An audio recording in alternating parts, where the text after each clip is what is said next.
Assalamu alaikum wa rahmatullahi wa barakatuh, chers frères et sœurs. Soyez les bienvenus sur Mieux comprendre l'islam, où nous explorons et expliquons les concepts islamiques avec clarté et sincérité.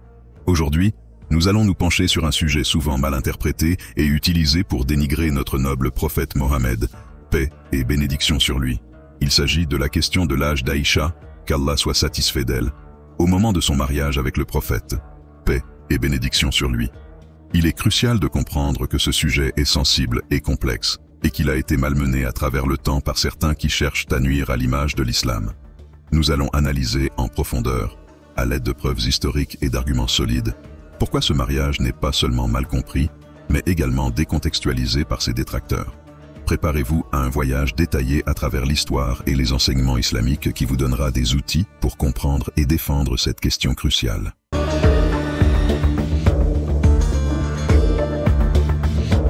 Contexte historique. Les normes de mariage dans les sociétés précédentes. Pour commencer, nous devons replacer le mariage du prophète Mohammed, paix et bénédiction sur lui, avec Aïcha, qu'Allah soit satisfait d'elle, dans le contexte des normes de mariage de l'époque. Les sociétés anciennes, qu'elles soient en Arabie, en Europe ou ailleurs, avaient des pratiques culturelles et sociales différentes de celles d'aujourd'hui.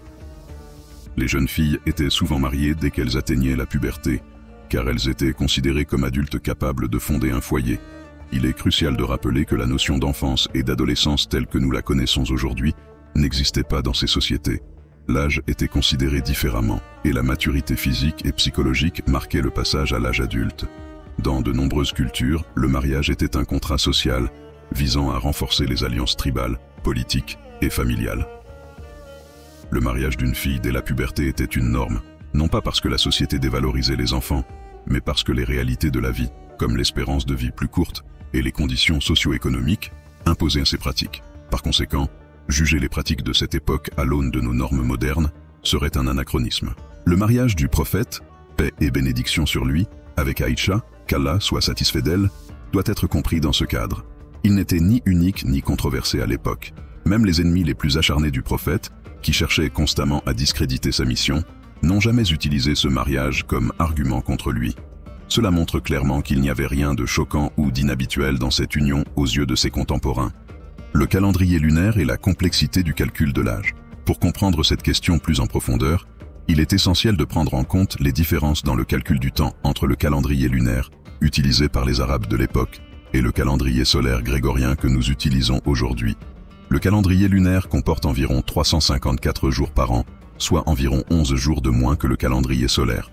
Par conséquent, lorsqu'on convertit des années lunaires en années solaires, il y a une différence significative. Prenons un exemple concret. Si quelqu'un disait qu'il avait 30 ans dans le calendrier lunaire, il aurait en réalité environ 29 ans dans le calendrier solaire. Cette différence peut sembler minime sur une courte période, mais elle devient significative sur plusieurs décennies.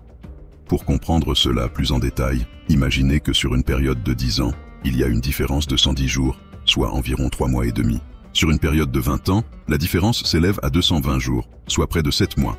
Ainsi, pour une période plus longue, cela peut complètement changer la perception de l'âge de quelqu'un. C'est là que les malentendus sur l'âge d'Aïcha, qu'Allah soit satisfait d'elle, entrent en jeu. Si nous ne tenons pas compte de cette différence de calendrier, nous pouvons facilement mal interpréter son âge. D'après les calculs précis et les analyses historiques, il semble que le mariage d'Aïcha, qu'Allah soit satisfait d'elle, avec le prophète, paix et bénédiction sur lui, ait eu lieu alors qu'elle était bien plus âgée que les 9 ans souvent mentionnés. Certains chercheurs estiment qu'elle avait en réalité environ 19 ans. Les preuves historiques et textuelles d'un âge plus avancé. Il existe de nombreux éléments de preuve soutenant l'idée qu'Aïcha, qu'Allah soit satisfait d'elle, était plus âgée au moment de son mariage. Tout d'abord, il est mentionné dans certains récits historiques qu'Aïcha, qu'Allah soit satisfait d'elle, était déjà une jeune fille ayant la capacité de discernement et une forte personnalité avant même son mariage. Elle était connue pour sa vivacité d'esprit et sa capacité à débattre avec les érudits de l'époque. Sa participation active à des événements majeurs de la communauté musulmane, comme la bataille de Badr, où seules les personnes ayant atteint la maturité étaient autorisées à participer, suggère qu'elle était bien plus qu'une enfant à ce moment-là. Deuxièmement, certains hadiths rapportent qu'Aïcha, qu'Allah soit satisfait d'elle, se souvenait de l'ère pré-islamique, Jahiliya, ce qui indiquerait qu'elle était bien plus âgée que 9 ans au moment de la consommation du mariage. En effet, pour avoir une mémoire claire de cette période, elle devait avoir atteint un âge de discernement avant même le début de la mission prophétique, ce qui renforce l'idée qu'elle était déjà adolescente lors de son mariage. Enfin, certaines sources montrent qu'Aïcha, qu'Allah soit satisfait d'elle, était fiancée à un autre homme avant sa proposition de mariage avec le prophète, paix et bénédiction sur lui. Dans la culture arabe, les fiançailles de jeunes enfants étaient courantes, mais les mariages n'étaient pas consommés avant l'âge de maturité.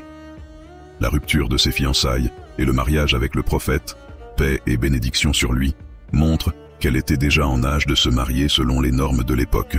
L'honneur et la sagesse du prophète Mohammed, paix et bénédiction sur lui, dans ses relations conjugales.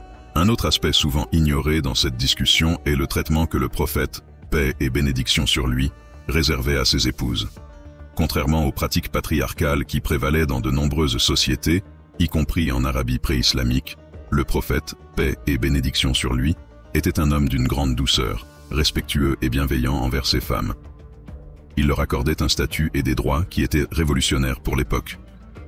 Le mariage du prophète, paix et bénédiction sur lui, avec Aïcha, qu'Allah soit satisfait d'elle, n'était pas simplement une union conjugale, mais aussi une relation de mentorat. Aïcha, qu'Allah soit satisfait d'elle, a appris directement des enseignements du prophète, paix et bénédiction sur lui, et est devenue l'une des principales sources de hadiths et de jurisprudence islamique. Elle a rapporté plus de 2200 hadiths et a enseigné à de nombreux érudits de la génération suivante. Son mariage avec le prophète, paix et bénédiction sur lui, lui a permis d'accéder à un savoir immense et de devenir une figure éminente dans l'histoire de l'islam. Le prophète, paix et bénédiction sur lui, a également montré un respect et une considération inégalée pour les sentiments et les droits de ses épouses. Dans un célèbre hadith rapporté par Aïcha, qu'Allah soit satisfait d'elle, il est dit « Le meilleur d'entre vous est celui qui est le meilleur envers sa famille, et je suis le meilleur d'entre vous envers ma famille. » Sahih al-Bukhari. Ce hadith met en lumière l'importance que le prophète, paix et bénédiction sur lui, accordait à la bienveillance et au respect au sein de sa famille.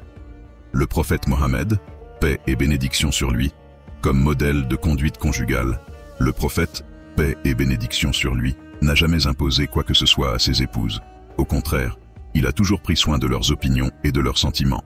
Aïcha, qu'Allah soit satisfait d'elle, a rapporté de nombreux hadiths où elle explique comment le prophète, paix et bénédiction sur lui, la traitait avec gentillesse et patience.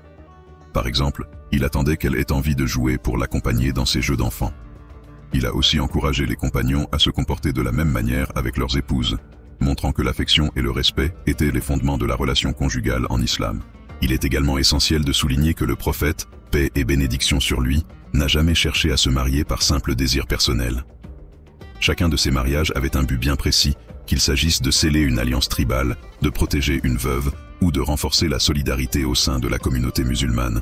Son mariage avec Aïcha, qu'Allah soit satisfait d'elle, a également permis d'établir un lien étroit avec son fidèle compagnon, Abu Bakr, qu'Allah soit satisfait de lui, et a contribué à l'unité et à la stabilité de la jeune communauté musulmane. Conclusion. Défendre la vérité avec sagesse et compassion. En conclusion, il est essentiel de rappeler que l'islam est une religion basée sur la vérité, la justice et la compassion. Les accusations portées contre le prophète Mohammed, paix et bénédiction sur lui, sont souvent basées sur une méconnaissance de l'histoire, des contextes culturels et des faits. Il est de notre devoir en tant que musulmans de défendre notre prophète, paix et bénédiction sur lui, avec des preuves solides et un comportement exemplaire. Si cette vidéo vous a aidé à mieux comprendre ce sujet, n'oubliez pas de vous abonner à notre chaîne Mieux comprendre l'islam pour plus de contenu instructif et inspirant. Laissez vos commentaires, posez vos questions et partagez cette vidéo autour de vous pour diffuser la vérité. Qu'Allah nous accorde la sagesse et la patience pour propager son message de la meilleure manière possible. Assalamu alaikum wa rahmatullahi wa barakatuh.